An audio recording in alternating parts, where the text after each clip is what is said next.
Hello বন্ধুরা, তোমরা কেমন আছো? আশা করছি সবাই ভালো আছো। আমিও খুব ভালো আছি। তো আজকে আমি চলে গিয়েছিলাম পড়তে। তো পড়তে গিয়ে কী কী করলাম সেটাই তোমাদের সাথে শেয়ার করব।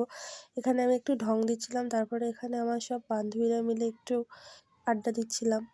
তো এখনও স্যার আসেনি, তারপরে পড়া হয়ে গেল, পড়া ছুটি দিল। তো আমরা বাড়ি যাচ্ছি। তো সৌমিলি আর আমি যাচ্ছি, সবাই পিছনে আসছিল।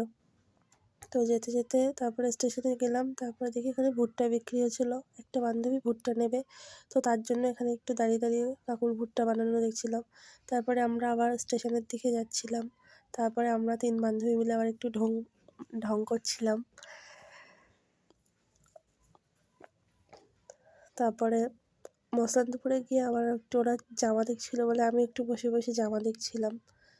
তো এখানে কানিজা সুয়ান্না দুটো জামা নিল, তারপরে টোটোতে উঠে আমরা বাড়ি চলে গেলাম। তো অন্ধকার হয়ে গেছে বলে আর ঠিক করে আমাকে দেখা যাচ্ছে না। তারপরে আবার এখানে টোটোতে একটু গান হচ্ছিলো বলে এরা আবার সবাই একটু নাচছিল। তো আমি এখন বাড়ি যাই, তোমরা ভিডিওটা দেখতে থাকো। টাটা।